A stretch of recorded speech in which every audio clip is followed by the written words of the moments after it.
haciendo. Si tienes espíritu emprendedor, nunca vas a dejar de emprender. Esa es la verdad de las cosas. Pero hay que entender que uno tiene que estar en constante aprendizaje. Eso es lo primero. Pero claro, todos los fracasos uno en algún momento los ve como algo muy terrible, pero sí, en el largo plazo uno tiene que entender que estas cosas te van a ayudar en el fondo a potenciar lo que vas haciendo. Y también, ¿sabes qué? Otro aprendizaje, soltar en el momento que hay que soltar. Yo creo que el primero o segundo emprendimiento lo sufrí mucho, me costó mucho entender de que no había funcionado.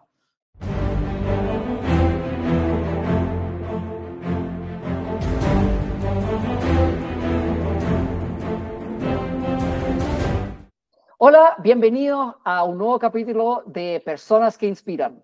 Soy Cristian Rodic, socio fundador de Firma Virtual, y tengo el placer de conducir esta entrevista hoy con Alejandro Zanetti de la agencia Orchestar. Muy bienvenido, Hola, Alejandro. Muchas gracias, Cristian. Un placer estar en esta serie de entrevistas que estás haciendo y espero hacerme famoso muy pronto. Seguro que sí, porque todas las personas tenemos alguna historia importante o interesante de contar y que puede inspirar a otras personas a aprender, a lanzarse, y esa es la idea con este programa. Alejandro, queremos partir con que te presentes tú como persona. ¿Qué hace Alejandro? ¿Qué hobbies tiene tal vez? ¿Qué le gusta hacer? ¿Qué no le gusta hacer? Un poco la vida privada de Alejandro, y luego pasamos a la parte un poco más laboral. Perfecto, lo que nadie sabe de Alejandro. Bueno, soy el Ale Zanetti, Alejandro Zanetti, pero todos me conocen como el Ale. Soy nómada digital junto a mi familia, mi esposa y mi hijo Santino, que chiquitito, tiene 1 año 10 meses. Después de la pandemia, la primera oportunidad que se abrieron las fronteras, salimos de Chile y empezamos a viajar por el mundo con la Lore en ese tiempo, hace 5 años atrás. Y ya se nos está haciendo un poquito más difícil con Santino, porque uno va a ir a una cuadra con una guagua, necesita el auto lleno de cosas, pues entonces el nomadismo digital ha ido disminuyendo, digamos, en periodicidad, no es cada 2 o 3 meses, nos estamos moviendo cada 6 o 7 meses. Ahora estamos en Colombia. Bueno, la agencia sus clientes están en Chile, tiene como 6 o 7 años ya la agencia de performance y paid media. Soy músico aficionado, por ahí también se llama orquesta la agencia. Estoy como en retiro, porque tenía una banda, evidentemente los chicos están en Chile. Soy un músico jubilado, por decirlo en cierto sentido. ¿Tú estudiaste música? No, no estudié música. Yo salí del colegio en los 90, y en esa época yo soy de la generación todavía que si uno tenía cabeza para estudiar ingeniería o leyes o medicina, había que estudiarlo. Entonces me fui por el lado de la ingeniería, me arrepentí mucho tiempo en realidad también, porque igual tuve mis bandas de músicos, tuve salas de ensayo que duraron 20 años en el centro de Santiago, salas de ensayo Becera, que pasaron mucho, yo diría que miles de músicos por ahí. Así que siempre he estado igual ligado a la música. Si finalmente las cosas y el universo son congruentes, derivan a lo mismo, pero sí, pues, músico aficionado. O sea, yo creo que llegamos hasta cierto punto a ser un poco profesionales en el ámbito, porque rockero, un cara de rockero ya voy para los 50, pero old school. Y eso en general, Cristian, como la presentación, la familia, lo más importante, un apellido italiano. Y también el trabajo, tratar de hacer algo que me apasiona. Y a mí en verdad, y yo creo que en la entrevista se va a ir viendo cómo llegué al marketing, algo que realmente me gusta mucho hacer, ejecutar, y también traspasar al resto. Entonces, hablemos de Orquesta. ¿Cómo llegaste a fundar Orquesta? ¿Qué hace Orquesta? Y sí, tú dices que te gusta y te apasiona, que es excelente, porque en general hay mucha gente que creo que trabaja en cosas que no le gusta. Cuéntanos cómo llegaste a fundar Orquesta. Hablamos previamente que eres en el fondo, has tenido varias experiencias en empresas, algunas buenas y malas, pero ¿cómo llegaste primero a llegar a este punto de Orquesta? Me di una vuelta bien larga antes de llegar a orquesta, incluso antes de llegar al marketing. Como te comentaba, salí de ingeniería a mediados de los 90, me puse a emprender en esa época. Hay que pensar que en el 98 salió Google, estaban todos estos nuevos navegadores, la nueva tecnología. Yo entré a la universidad y estaba muy lejano todavía de que en la universidad empezaran a hablar de startups y cosas así. Yo creo que por eso te comentaba. ¿A qué edad empezaste a emprender? Como a los 20 años, aproximadamente, 20, 21 años, donde nace efectivamente esta sala de ensayo y servicios para músicos, estudio de grabación, etc. Después tuve emprendimientos gastronómicos, tuve una pizzería gourmet cerca de la Plaza Ñuñoa, fuimos consultores de ERP en esa época, que fue la época en que estaba saliendo, digamos, el SAP, bueno, no lo voy a nombrar, pero RP1, RP2, que eran unos ladrillos en esa época, y ese fue el inicio como real de la transformación digital. O sea, veníamos de las planillas o de la contabilidad, claro, ¿no? Y primero de la contabilidad a mano, se fue muy rápido, en los 80, después el computador personal, el Excel con Windows 95, que era lentísimo, y después el tema de los ERP. Fuimos consultores, hicimos también un software en PHP que hacía factoring, pero algunas cuestiones le iba bien, a otras le iba mal, y yo era de los... ¿Esto fue en paralelo a tus estudios? No, después que salí, yo salí de la universidad, del colegio en el 95, entré a estudiar, hice algunas cosas mientras estaba en la universidad también, pero para mí, con cabeza de ingeniero de esa época, era no. Y disculpa aquí el idioma que voy a ocupar, decía, no, estas weas son puro marketing, a mí me carga esta cuestión, no, le venden, le lavan la cabeza a las personas, etcétera.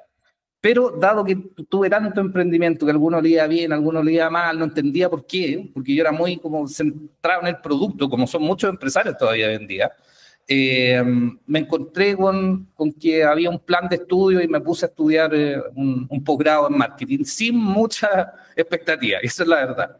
Lo que quería saber yo era cuántos volantes tenía que imprimir para tirar afuera del metro, que era lo que se solía hacer en esa época. Estaba saliendo recién Facebook, entonces también quería saber cuántas publicaciones había que hacer, pero no le encontraba mucha gracia incluso, ¿ya? Y nada, me cambió totalmente el paradigma porque encontré la estrategia ahí que no había encontrado en realidad antes con los estudios de ingeniería comercial, control de gestión, donde realmente se toman las decisiones mirando los estados resultados, y eso es como manejar mirando el retrovisor. Entonces el marketing y la visión en el fondo estratégica, nada, me voló la cabeza, me encantó. Y bueno, hice este posgrado en la Finisterrae, que gracias a Dios en esa época tenía un convenio con la Universidad de Georgetown en Washington para hacer un diplomado en innovación y negocio. Entonces, todo eso me llegó de pechito en el fondo, lo agarré y nada, pues empecé a aplicarlo. De vuelta ya a Chile, después de este posgrado en Washington, y en la historia, viste que la historia es larga, era yo renegada del marketing y terminé teniendo una agencia de marketing. Pues. Sí. Me metí a una startup que se llama Red de Gastos, que son nuestros clientes hasta el día de hoy. Y bueno, aplicando esto con una muy buena empresa también, con un muy producto pensado en los usuarios, que es lo que hay que hacer en el fondo, más allá que pensar en el producto en sí, lo que decía Cristian Yoma, que era el CEO en esa época, ahora uno de los directores y fundador de otra empresa tecnológica también, hay que enamorarse del problema, no del producto. Entonces, en la medida que tú estés preocupado de lo que tienen que resolver tus clientes, usuarios, etcétera, vas a tener éxito. Entonces, con ese equipo empezamos 5 o 6 personas. Yo llegué cuando ya llevaban 2 o 3 años. Me tocó estar en el proceso de escalabilidad, en el fondo que teníamos, no sé, un par de clientes hasta ahora que los chicos tienen abierto desde México, Argentina, de todos los países de Latinoamérica. Entonces, ese fue un excelente caso donde pude aprender, aplicar también, entender cómo se puede meter al mercado. ¿No? Sí, exacto. Y aplicar lo estudiado en la práctica, ¿no? Exacto, cómo llevar lo académico a la práctica y también cómo hacer las adaptaciones, porque mucho de lo que nosotros aprendemos y que tenemos como de cultura o de acceso a, no sé, a blogs, a papers, etcétera, que son muy gringos, Latinoamérica funciona distinto. Entonces, hay que poder tropicalizar todo eso, entender cómo funcionamos, y más encima que Latinoamérica funciona distinto en general de Estados Unidos o Europa. Nosotros somos muy distintos. Colombia no es lo mismo que Chile en términos de mercado, de cuáles son los drivers más importantes. México es distinto a Perú, entonces hay desafíos en todas partes.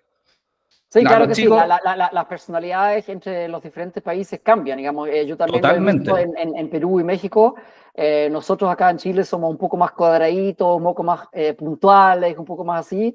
Y en otros países de Latinoamérica es un poco más relajado. Entonces hay que tener ese conocimiento digamos, moldearse según el país, ¿no? Exacto, y ahí, bueno, los productos van cambiando. Por ejemplo, en la fintech, evidentemente, el servicio de impuesto interno es diferente a la SUNAT y el producto en sí es distinto. Pero la comunicación de marketing también hay que moldearla. En algunos países hay más confianza de decirle, oiga, jefe, contráteme esta cuestión que cuesta 3, $4, y otros países que no, que todavía la estructura jerárquica es muy rígida, de que el colaborador no puede llegar tan directamente a los dueños, a los gerentes, etcétera, y la comunicación tiene que ser distinta, tiene que ser un poco Sí, más conservadora. En esos países puede ser que haya más jerarquía aún, ¿no? La Exacto. costumbre, lo he visto, por ejemplo, en Perú, a veces que está menos digitalizado el país que Chile. Nosotros estamos Sí, bastante más avanzados en la digitalización que Perú, por ejemplo. sí, sucede que Colombia, y depende también, porque por ejemplo en Colombia sucede mucho lo de la jerarquización, pero yo diría que Colombia es un hub más avanzado incluso digitalmente que Chile. O sea, en Medellín tú Ah, encontrás un montón de startups, de fintech, etcétera, pero también está como esa contradicción del paradigma del avance tecnológico versus la cultura organizacional, que es súper importante entenderla. Como, sí. bueno, y ni siquiera terminé de por qué tengo orquesta. Pues fíjate que llegué a Rindegasto, yo creo que me metí a otra empresa para no quebrar otra, en el fondo. Pero como no Porque fue, ¿cuántas empresas quebraste tú o estuviste participando en quiebras de empresas? yo quebré como 7 empresas, 5 eran Wow, mías y 2 de amigos. wow, wow. No, Pero aproximadamente. tremendo aprendizaje ahí también, ¿no? Sí, es duro. Uno de repente aprende a palo. Sí. Es difícil. Bueno, la estadística, tú sabes también de que, no sé, el primer año 9, 10 empresas quiebran, se salen del mercado.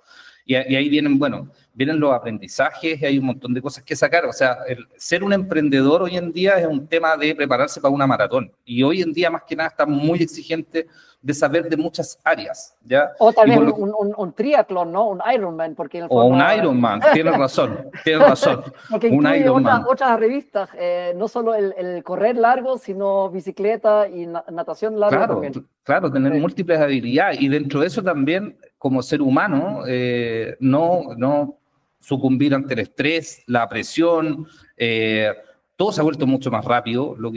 Las herramientas siempre que han aparecido en la humanidad nos ayudan, pero también hacen todo que sea mucho más veloz, mucho más rápido. Entonces, Sí. se requiere estar Ni ahí. hablar de la inteligencia artificial, porque esto es otro golpe, otro empuje en la innovación. Ha sido una revolución muy importante que va a cambiar el paradigma. Yo creo que todavía no entendemos muy bien cómo nos va a cambiar o cómo nos está No, cambiando todavía ya. no veremos los resultados finales de todo esto. Exacto. Entonces hay muchas cosas con las que tenemos que estar atentos, estar Entonces atentos. tú estabas en RIN de gastos y ahí ya formaste tu propia empresa, Orchestra, Así es, así es. ¿fue en paralelo eso? Fue paralelo y les dije a los chicos, oye, me voy, ustedes saben que yo soy emprendedor toda mi vida. Me dijeron, no te vayas. Ya, bueno, me voy de a poco, pero les dije, me voy de a poco, tengo pensado esto, el mercado está más maduro también. Cuando yo salí a estudiar y le decía CTR a alguien, ¿cachai? O funnel de ventas, me quedaban mirando este gallo loco, ¿qué está hablando? Si hay que hacer un anuncio. Está hablando en chino. Está hablando en chino, hay que hacer un anuncio. ¿Para qué me saca estas cuestiones raras de CTR, funnels comerciales y cosas raras? Leads, CPA, etcétera. Cuando ya salí de Rindegasto el 2018, el 2019, ya el mercado estaba un poco más maduro para poder empezar a entender. Y esa fue una de las cosas que hay que aprender, que de repente la madurez de los mercados no es siempre la misma para poder tirar productos nuevos. Así que ahí me quedé un rato como gerente externalizado mientras se armaba la nueva gerencia y ahí delegando a poco finalmente seguimos trabajando. Ahora está Cristian Espinosa, que es ex gerente de marketing de Fontana también. Entonces ahí muy buenas migas y ya estamos perillando la nave espacial ya bien finito en el tema del paid media y la performance. Así que les dije a los chicos y me dijeron, ya, perfecto, entendemos el emprendimiento, nosotros somos emprendedores, así que no hay ningún problema. Y desde ahí ya, como que en términos orgánicos, se ha venido el boca a boca, y trabajando con empresas también del SaaS, como FinTech, como Dooming, que es cobranza automatizada, y ahora está ampliando también más sus servicios. Multivende, que también es una empresa que centraliza los inventarios para las personas o para las empresas que venden a través de Shopify, Jamseller y además venden por Mercado Libre o Amazon, etcétera. Y también la patita del e-commerce, porque nos dimos cuenta de que es muy numérico, en nuestro marketing que hacemos en el fondo es muy de resultados, entonces hay que analizar muy bien cómo van los números para poder realmente hacer esas acciones y llegar al objetivo que generalmente es un objetivo monetario de cuánto quiero facturar en X tiempo, cuántos clientes quiero crecer, menos como de quiero una participación de mercado. En Latinoamérica no nos hablamos tanto, no, quiero una participación de mercado del 15, nada, quiero vender 7 billones de dólares al tiro, ¿no? ¿Cachai? Podría ser otro objetivo, pero por lo general... No, es que en realidad mucho mejor que de hablar de participación de mercado y también de hablar de crecimiento en participación de mercado. Yo fui una vez ejecutivo en control de gestión de marketing y ventas, y en realidad siempre me cuestionaba las metas que teníamos, porque en el fondo las metas deberían ser en comparación al mercado, a la competencia, ¿no? Donde dice que es muy importante. Porque puede ser que el mercado baje un 20, pero si yo bajo un 15, igual gano participación de mercado. Es decir, una bajada de 15 puede ser bueno si el mercado baja 20 o 25, ¿no? Entonces, exacto. Pasó mucho estos 2 últimos años donde muchas agencias no pudieron explicar el fenómeno, en realidad, en el retail, por ejemplo, ¿ya? Donde sí efectivamente bajó toda la industria, ¿ya? Y entonces, si tú mantienes tu participación, en el fondo estás ganando un pedazo de torta del de al lado. No es que el mercado decreció, pero con mayor participación estáis ganándole un pedacito al de al lado. Y hoy en día, en que todos los productos y los servicios son más, nunca antes se había comoditizado tanto y tan difícil diferenciarse, que una de las formas de competir finalmente es súper relevante tener en mente todos estos conceptos siempre, ¿ya? Sí. No, entonces, y por ejemplo, en tu caso a ver si lo pronuncio bien, ¿orquesta? Orquesta. Orquesta Es como en inglés. Sí. Orquesta. Igual tú también, en este servicio, tú estás en Colombia, pero tienes clientes en Chile. En el fondo, tú puedes atender clientes prácticamente en todo el mundo, en toda la habla hispana, ¿no? Entonces, uno ya empieza a competir contra empresas no solo del propio país, sino tú compites internacionalmente, incluso a nivel de pymes, ¿no? Exactamente, es así. Y bueno, yo estoy en Colombia ahora y además el equipo, por ejemplo, de Paid Media está en Colombia también, el equipo de diseño está en Argentina, los comerciales están en México, y el mundo va a variar a eso, finalmente. El nomadismo digital no vamos a decir que se va a tomar la gran participación de mercado, pero sí una realidad a la que estamos enfrentados, y la globalidad también. O sea, nosotros este año pensamos, en vez de abrir distintas oficinas, porque seguimos siendo pymes, hay una oficina en Colombia, México, Argentina, que de repente son países que son más complejos en términos como de contabilidad, o llevar como los procesos son más burocráticos. Hay que tener una sucursal para poder facturar localmente, ¿no? Sí, pero también hemos descubierto que las empresas latinoamericanas no tienen ningún problema en recibir invoices gringas, americanas.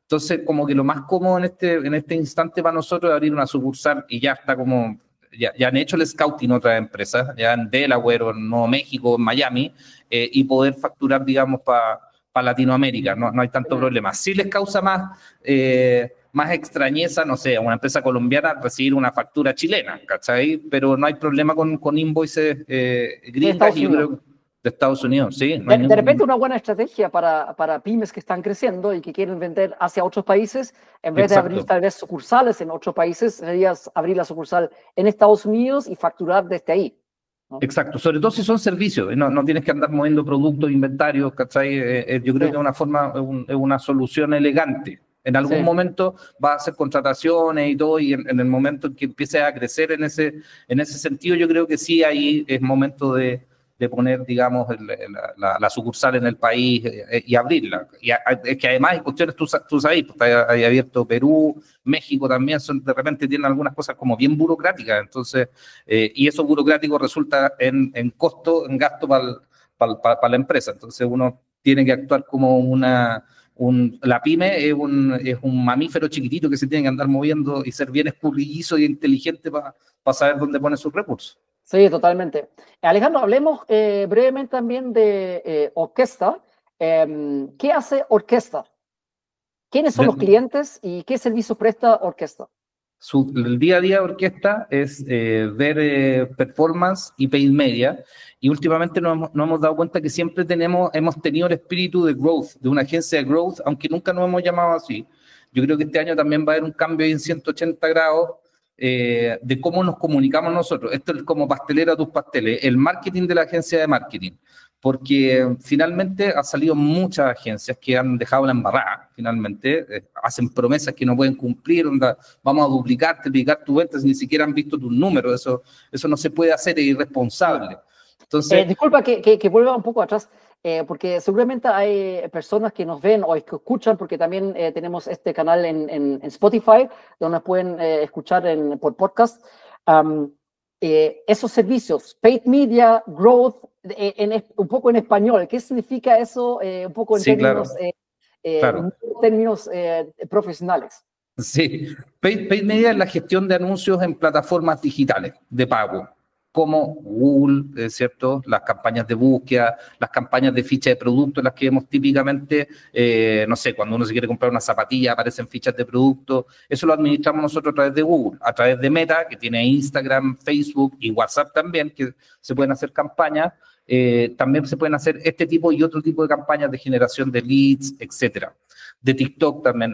Paid Media abarca todo lo que son las plataformas sociales, su patita, digamos, o su derivada de pago, de anuncios. Cuando vemos anuncios, eso es lo que administramos nosotros. Cuando hablamos de performance, es tratar de hacerlo bien. En el fondo, la performance es ver los números específicos, donde muchas veces nosotros también tenemos que enseñar a nuestros clientes de cómo llegar con el mensaje, con el marketing estratégico, porque finalmente a veces también las empresas se olvidan de que las agencias, la mayor parte de las veces, si no están contratando una agencia de marketing estratégico, están haciendo marketing operativo. Y eso quiere decir que toman la propuesta de valor que viene de arriba y tratan de administrarla en las 4P de producto, promoción, plaza, etcétera. Y eso es lo que hacemos un poco nosotros en términos más de metodologías ágiles, de tratar de ir mejorando también la estrategia, de ser fit de mercado, porque, diciendo la verdad, hoy en día, por ejemplo, armar un Shopify, traer cosas de la China, mouse, computadores, teclados, es relativamente fácil, ¿ya? Sí. Eso lo podía armar en 24, 48 horas, podía hacer un Shopify. Pero tener una propuesta de valor, dónde te vas a diferenciar, dónde está tu segmento objetivo, cuál es tu posicionamiento, de repente a las empresas se les olvida esa cosa. Entonces dicen, es como decir, yo sé hacer zapatos, me voy a poner a hacer zapatos, café, y no le pregunto a nadie, sino que me tienen que comprar esto, y se lo asignan a la agencia, ¿cachai? Entonces, a veces es un desafío en conjunto, y así lo vemos nosotros con nuestros clientes, que el proceso de comercialización es uno, y solamente nosotros lo iniciamos, y después tenemos muchas conversaciones con las gerencias comerciales, etcétera, de cómo seguir. Es un proceso en eterno feedback. Y cuando hablas de growth, en el fondo en español es crecimiento, pero ¿qué significa ese apoyo a ese servicio? Bueno, es constantemente ver cómo están performando o cómo se están comportando todos tus canales, entender desde dónde viene tu segmento, de nuevo, del estratégico, segmento objetivo, los leads que están calificados, empezar a ver las métricas, y ahí entra performance también, y en términos estadísticos poder empezar a hacer testing A/B, campañas de cierto tipo, poder estar iterando todo el rato, y se vuelve un poquito más científico en el fondo, pero el crecimiento está dado también en entender qué velocidad tengo para cambiar y para adaptarme al mercado, sobre todo estos últimos años que ha sido como muy complejo.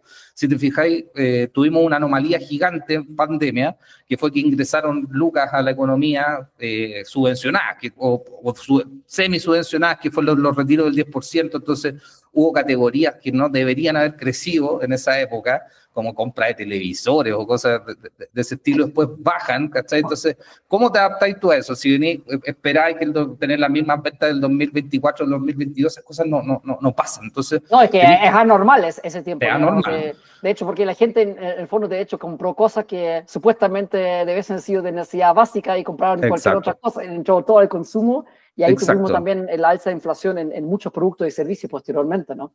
Sí, claro. Y bueno, y la inflación mundial, porque también otros gobiernos hicieron cosas. Es que nunca nos habíamos enfrentado también a una cosa así.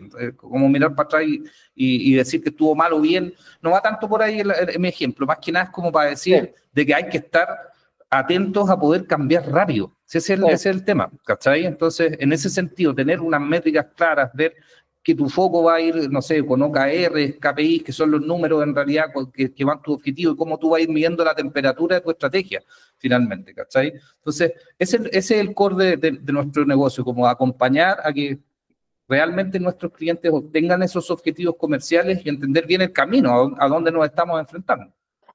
Cuando hablemos tal vez de una campaña exitosa en Google, ¿cuál es como una buena tasa de conversión por una campaña en Google, para dar un ejemplo?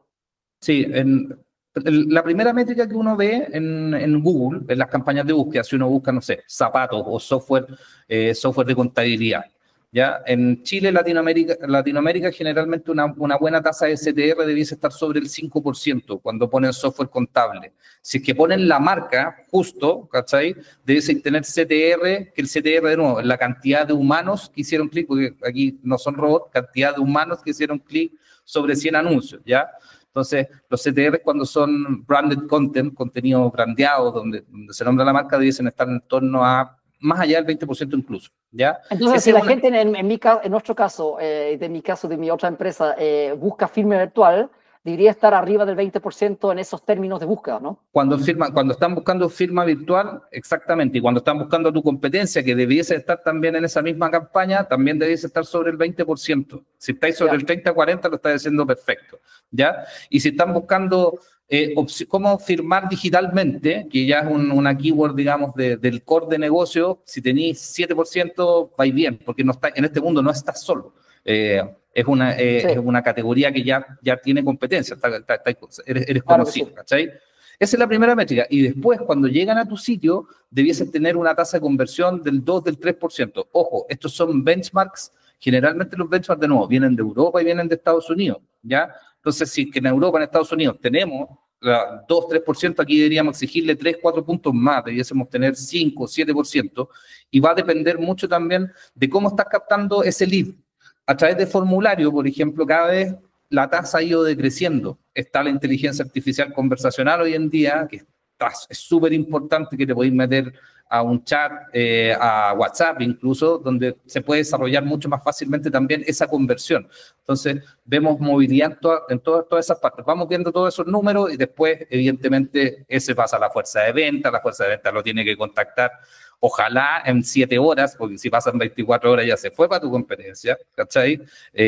Si lo contactas la otra semana ya lo perdiste, es la velocidad a la que nos vemos enfrentados hoy en día. Súper. Alejandro, de tu punto de vista profesional, para lo que es el marketing digital, para lo que ve Orquesta, ¿qué recomendaciones puedes darle a emprendedores, a personas que necesitan contratar este servicio o que buscan contratar este servicio? ¿Cuáles son como tus tips o recomendaciones claves?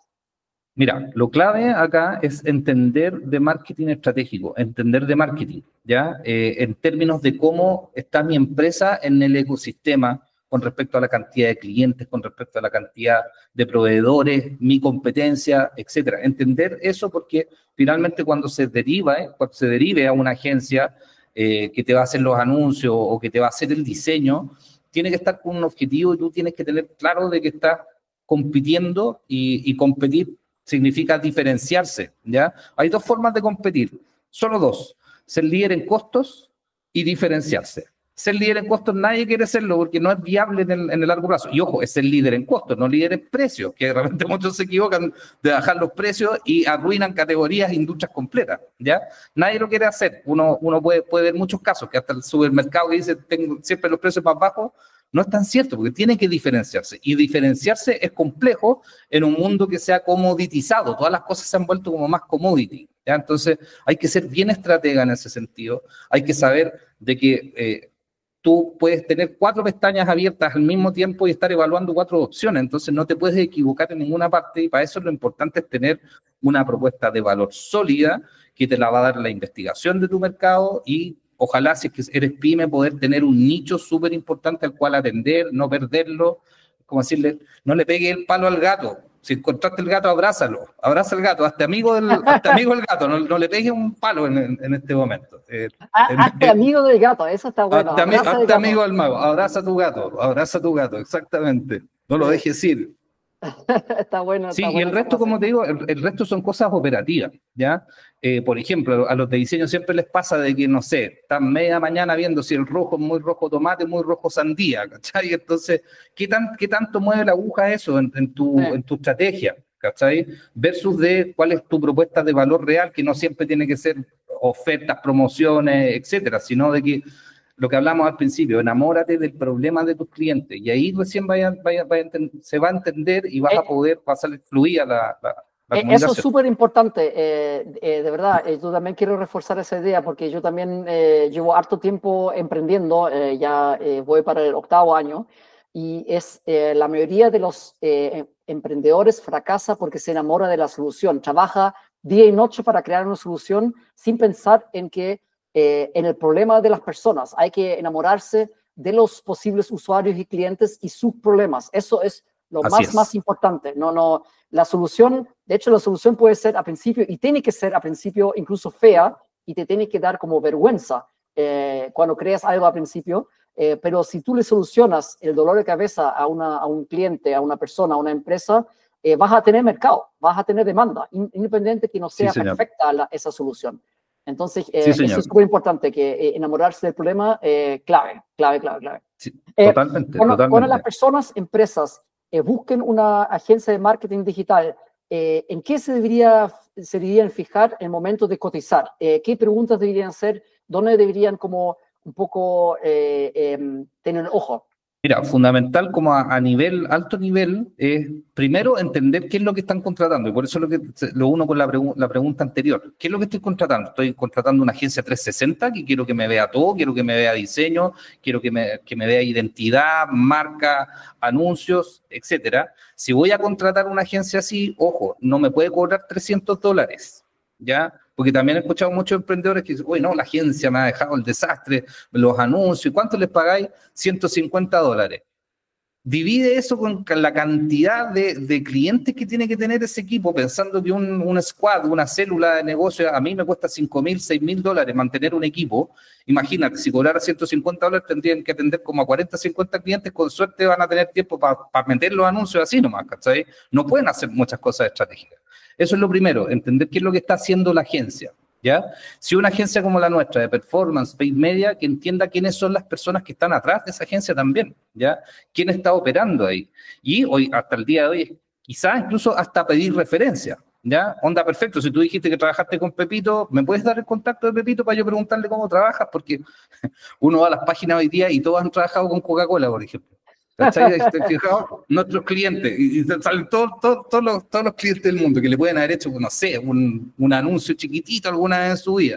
Entonces, eso es muy importante, entender quién es el equipo que está atrás, si están calificados, no solamente en estrategia, en la parte táctica, ¿cachai? Porque no digamos que sea Google Partners, nosotros somos Google Partners, Meta Partners, Shopify Partners, etcétera, que es simple, de repente tiene algunas complejidades, pero quizá algunas personas pueden acceder a esos certificados. Lo importante es entender estratégicamente cómo está tu empresa en el mercado y a través de lo estratégico hacer acciones tácticas que terminan siendo los anuncios. Entonces, eso es lo primero. ¿Cuál es la agencia? ¿Qué es el tipo de agencia? ¿Cuánto le estáis pagando? ¿Cuál es la exigencia? ¿Cuál es el equipo que está detrás? ¿Cuáles son los casos de éxito también? ¿Ya? Y será importante también que la agencia tenga experiencia en el mercado, en la industria de mi propia empresa, ¿o eso no es tan relevante? Eso, mira, no es tan relevante si es que las personas están preparadas en marketing, ¿ya? De hecho, para las agencias chicas es extraño, por ejemplo, que trabajen para dos inmobiliarias que están teniendo, no sé, proyectos en la misma comuna, ¿cachai? Que tú trabajes para la inmobiliaria A, que tiene proyectos en Las Condes, y la inmobiliaria B, porque estás compitiendo contra ti mismo, ¿cachai? Tenéis la misma data. Entonces, muchas veces tú no trabajas con la misma categoría porque vas a estar haciendo competir a tus clientes y tú vas a tener las fichas blancas y las fichas negras. Entonces, no es muy bueno eso en ese sentido, ¿ya? Si los segmentos, si va a ser una inmobiliaria en Viña del Mar y otra en Concepción, no hay ningún problema. Pero una agencia que esté preparada profesionalmente podría atender cualquier tipo de mercado. Y ojo que siempre los expertos van a ser los dueños de los negocios, ¿ya? Esos son los expertos en el fondo, los que te van a dar la propuesta de valor. Y tú tienes que entender cómo poder llevar esa propuesta de valor a través de las 4P, en el fondo la publicidad, y hacer un feedback generalmente. El marketing también tiene que afectar al producto, ¿ya? Entonces, la relación tiene que ser simbiótica, mucho más allá de que la agencia mande un reporte, tiene que tener una reunión en las primeras instancias cuando se están conociendo semanal y después cuando cuando la estrategia entra en velocidad crucero, por lo menos quincenalmente, ¿ya? Porque mensualmente es muy alejado, cuando hacemos cambios, en un mes está muy, muy lejos y una semana muy corta cuando ya estamos andando, ¿cachai? Entonces, lo que sí tienen que poner mucha atención es eso, vamos a triplicar tus ventas, vas a tener 500.000, es como, bueno, vas a bajar de peso, bueno, en una semana, conoce Europa antes del almuerzo, son ese tipo de cosas que en realidad, bueno, venden harto, pero finalmente son Pero es promesas. un poco vender humo, ¿no? Es bien vender humo, bien vender Sí, humo. sí. Oye, Alejandro, ahora vamos llegando como al segmento de realmente inspirador tuyo, como tu persona, tu historia. Es la parte de donde vamos a hablar de fracasos, éxitos y aprendizajes. ¿Cómo tú describes o cuáles son, porque mencionaste que tienes 7 empresas en el fondo fracasadas, en paréntesis. ¿Cuáles son como tu historia o las historias de fracaso y de donde tú aprendiste y dijiste, ok, en base a ese aprendizaje del fracaso, yo pude tener cierto éxito? Cuéntanos un poco esa parte de tu historia personal.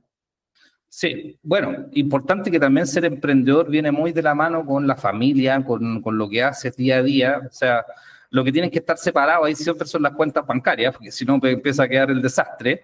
Eh, pero claro, todos los fracasos uno en algún momento los ve como algo muy terrible, pero sí en el largo plazo uno tiene que entender que estas cosas te van a ayudar en el fondo a potenciar lo que vas haciendo. Si tienes espíritu emprendedor, nunca vas a dejar de emprender. Esa es la verdad de las cosas. Pero hay que entender que uno tiene que estar en constante aprendizaje. Eso es lo primero. Tiene que saber, tal como habíamos hablado y lo vamos a repetir por tercera vez, que los productos no son la solución a todo. Es entender las necesidades de tu mercado, ¿ya? Algo que me pasa mucho al ver ahora y me pasaba también a mí, es como decir, oye, esto es súper innovador, entonces lo vamos a reventar con esto porque no existe. Y eso es más complejo todavía, porque en verdad tenéis que convencer a la humanidad de que tiene que ocupar algo que no existía. O sea, WhatsApp se demoró, salió el 2007, 2008, se masificó el 2012. Uber, ¿para qué hablar? Imagínate, son las medias innovaciones, pero convencer al cerebro humano de que cambie lo que está haciendo, a nosotros con la fintech nos pasó muchísimo, de sacarlas del Excel para que hicieran cosas automatizadas, ¿cachai?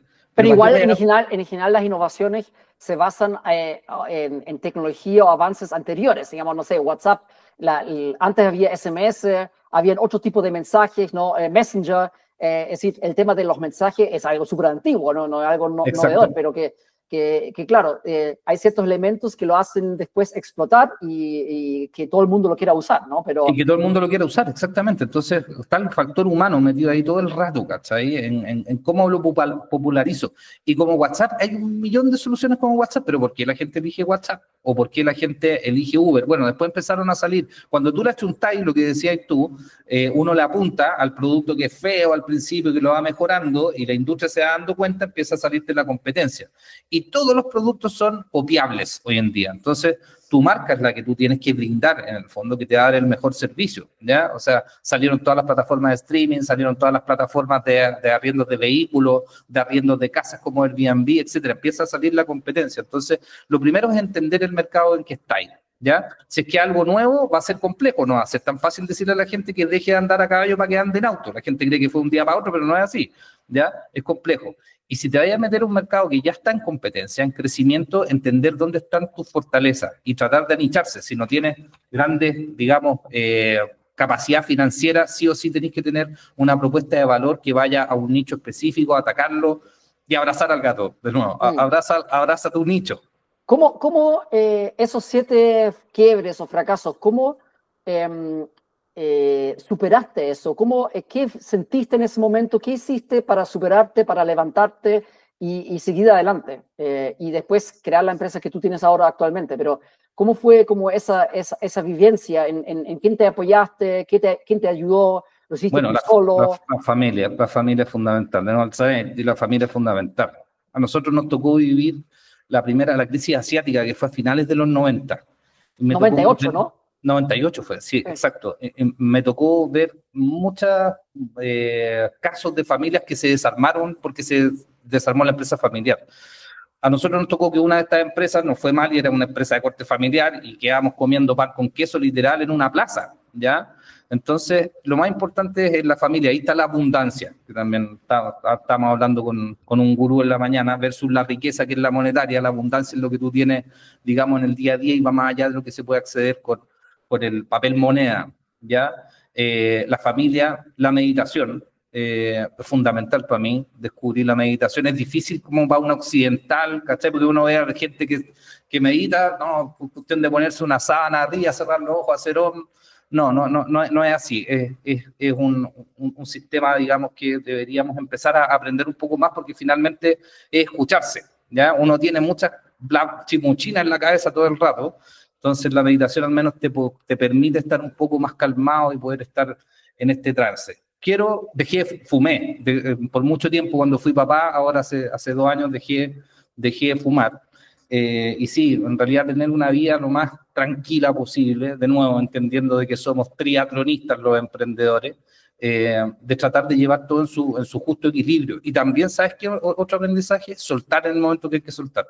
Yo creo que el primero o segundo emprendimiento lo sufrí mucho, me costó mucho entender de que no había funcionado. Es decir, de aceptar que esto ya no va por buen camino y hay que soltarlo y dar vuelta a la página, ¿no? Como que no aferrarse a eso y ser testarudo con la idea, nuevamente con la solución tal vez, y aceptar en el fondo, pero eso es difícil, ¿no? Aceptar como un poco el fracaso, porque admitir, es que eso es... yo he fracasado, esto no va para ningún lado, es súper duro, súper duro. Claro.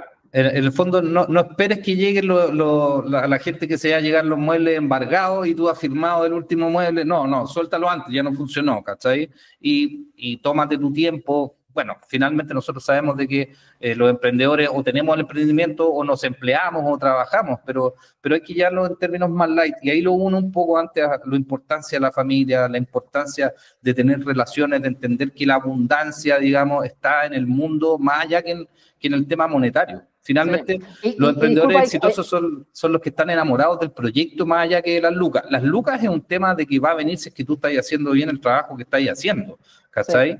Y si no, es un aprendizaje, es una montaña rusa.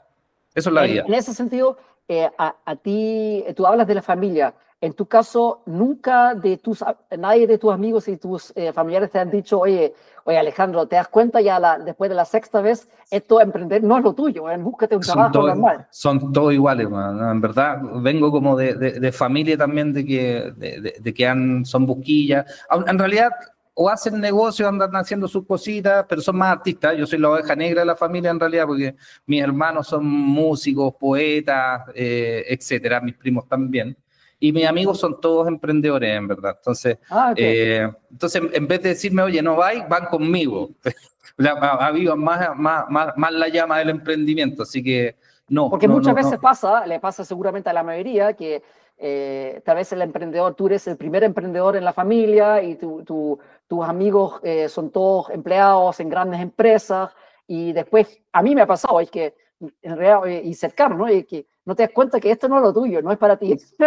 Y como que, sí, claro. Oye, estás como abajo y ahí te golpea eso. Exacto. Bueno, eso mi esposa, porque cuando te hablo como de estas empresas que no funcionaron fue hace más de 15 años, ¿ya? La Lore es la que me pone más paño frío ahora, aunque ella también es bien arriesgada en ese sentido. Creo que también la madurez, las canas, te fijáis, también hacen que uno no sea precipitado. Yo cuando era más joven también era más apasionado y toda la carne a la parrilla cuando no es necesario. Es que ahora tienes señora, tienes hijo, entonces tienes un poco más de responsabilidad. No hay puedes, que equilibrar. No puedes apostar tanto al mismo tiempo, ¿no? Exacto. Así que no, ahí la Lore también en mi cable a tierra, como el globito me amarra de repente cuando me empiezo a ir en volada, ¿cachai? Entonces es un gran apoyo. ¿Ella se llama Lorena? Lorena, sí. Así, es interesante, mi señora también se llama Lorena y ella también es la que me aterriza. Es que mira, yo soy muy así como volar, oye, que quiero por mis sueños y ella me aterriza y lo bueno es que yo tengo dos socios y uno de ellos uno de los socios se llama César y él también es un poco más aterrizado. Entonces lo bueno es que yo soy un poco más, oye, quiero todo al tiro, volando y César me aterriza en eso, vemos paso a paso. Entonces es bueno tener como ese equilibrio, es decir, que tengas a alguien que te haga ver un poco el otro lado de la moneda, ¿no? Sí, total, total. Es bueno tener como ese balance. Total, un día tenemos que hablar de los socios porque ese es otro capítulo. Sí, es otra cosa. Es otro capítulo dentro de los emprendimientos, elegir bien los socios. Sí, de todas formas. A mí, yo tuve mucha suerte en eso, porque al final tener buenos socios es importante, porque creo que por ahí he escuchado que separar una sociedad con socios es más difícil que un divorcio de matrimonio. Yo, sí, y puedo dar fe de eso. Así, menos mal que en Orquesta ahora todos los socios se portan excelente, está todo bien, pero tuve unos que eran, del olvido. Bueno, pero ahí también aprendiste, ¿no? Total.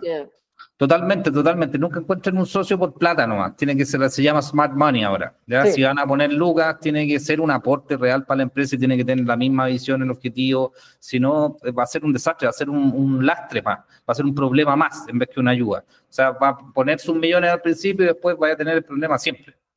Sí. No, es que, y eso también como creo que es importante mencionar que uno cree que el dinero es escaso. No, en realidad el dinero es abundante, hay abundancia de dinero, pero lo que sí no hay abundancia es la gente que te acompaña, es decir, justo esos socios Sí. que te aporten experiencia, te aporten clientes, proveedores, consejos. Creo que al final eso es mucho más importante que el dinero, porque si la empresa funciona realmente bien, vas a tener muchas ofertas de gente que quiere invertir en tu empresa. Sí, señor, así es mucho más importante. Ahora, claro, ahora los métodos de financiamiento existen, hay mucho más de lo que existían hace 10, 15 años atrás, que solamente está el crédito, tenéis, no sé, factory leasing, no sé, hay un montón de otras formas. Corfo, Startup Chile. Sí. Bueno, sí, hay muchos más, con buenos modelos de negocio, y no vamos al marketing estratégico. Sí. Exacto. Oye, ir como cerrando esta conversación, Alejandro, siempre me gusta cerrar como con qué frase, lema, espíritu quieres cerrar esta entrevista. ¿Qué es algo que por mucho tiempo ya tal vez te acompaña o te acompaña en este momento? La frase de Alejandro Zanetti, como un poco reduciéndolo a eso. ¿Qué mensaje podrías dar en ese sentido? Mira, yo como rockero y todo, me hice aros, tuve aquí aros, un piercing y todo, nunca me tatué, pero si habría alguna frase que me tuviera que tatuar, sería Carpe Diem, que es vive el día, ¿ya? En latín, ¿no? Es latín. Aprovecha el tiempo, ¿no? Aprovecha el tiempo también, pero es mucho estar en el presente. Ahora, hasta ahí, lo que te había comentado en algún momento, está en el presente, es lo que tienes que hacer hoy día, pero planifícalo antes. O sea, el día del Carpe Diem de planificación, ocúpalo bien, y cuando te toque hacer las cosas el día X también, hazlo, vive, disfruta lo que haces, analiza lo que estás haciendo, ve si eres feliz todos los días también con lo que haces, con lo que entregas también. Hay que entender que el comercio existe porque somos seres humanos finalmente. El papel moneda, el transar cosas es muy humano, ¿ya? Entonces nunca hay que perder ese factor. Creemos que todo es bien transable, comercial, pero no es tan así. Hay que tratar de llegar a lo profundo a veces, parar un poco, vivir el día y entender lo que tengo y agradecerlo también. Sí, hay cosas como que yo creo también un poco en esto lo que es el universo, ¿no? O el Dios, uno puede decir que es el Dios, el universo, como la atracción de las buenas o malas energías. Y lo que tú mencionaste, el agradecimiento, para mí la abundancia parte de el agradecimiento, en el fondo agradeciendo por todo lo que tú viviste, lo que tú tienes, todas las cosas buenas y también las cosas malas que tal vez las que te aportaron. De acuerdo. Y que desde ese agradecimiento parte ya y con eso parte la abundancia, ¿no? Tú estás agradecido por lo que tienes y después defines las cosas que tú tal vez quieres alcanzar, ¿no? Las metas, los objetivos, los sueños, ¿no? Estoy totalmente de acuerdo. Y tal como dices tú, agradecer lo bueno y agradecer lo que vemos malo en este momento también, abrir los ojos de por qué está sucediendo, ¿ya? Pero sí, totalmente de acuerdo. De ahí tendríamos que partir nuestro día. Sí, en mi caso personal te cuento que hace 5 años, Firma Virtual partió hace 5 años, pero gracias a la pandemia o por la pandemia yo estaba en el fondo fracasando, iba a quebrar directamente, pero me tuve que reinventar. Entonces en ese momento fue durísimo, entonces es Claro. duro es estar en el fracaso en ese momento, pero también decirle a toda la gente que nos ve y escucha que después viene el sol, después sale el sol, después está la tormenta, pero en algún momento viene el sol y hay que estar siempre en ese momento de crisis, ver todo el lado positivo que uno Sí, tiene, no sé, que te acompaña, tú dijiste, la familia, que tienes buenos amigos, que ganaste experiencia. La idea también es como aprender de los errores y tú no partes de cero, no, siempre partes de un poco más alto, entonces no todo está perdido. Hay cosas monetarias, es difícil vivir eso, ¿no? Sobre todo lo monetario, perder cosas, vivir eso y someterse bajo esa presión, pero después hay que salir adelante y vale la pena. Es decir, después te va a ir bien en algún momento. Y eso yo diría que es seguro que te va a ir bien si no dejas, digamos, siempre y cuando que sigues luchando y tengas fe en ti mismo, en tus habilidades también, ¿no? eso, nunca bajar los brazos, estar siempre con esperanza y de nuevo, recibir cada día con la mejor sonrisa posible y aprender de todo. Tenemos que aprender hasta el día de nuestra muerte acerca de todas las cosas y prepararse para la mega triatlón del emprendimiento. Que es como algo continuo, ¿no? Pero sí, es Claro, muy bello. Yo creo que es muy bello lo que uno como emprendedor vive.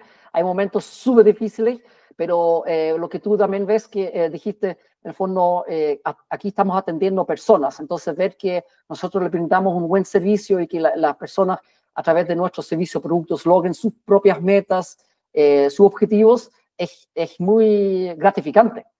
así es, así es. Bueno, Alejandro, entonces, oye, encantado haberte tenido en este programa. Estoy A muy mí agradecido, también, muy, me muy encantó. agradecido haber compartido contigo y conocerte de otro lado. Esperamos que con tu historia, con tus mensajes, podemos inspirar, a motivar a otras personas. Y bueno, muchas gracias por el espacio, Alejandro. Gracias a ti, Cristian. Yo encantado, feliz de poder compartir mis experiencias también contigo ahí, un máster, un monstruo. Espero que sigamos colaborando, digamos, y ver qué más podemos hacer en este mundo del emprendimiento. Así que muchas gracias a ti. Encantado. Un gusto, Alejandro.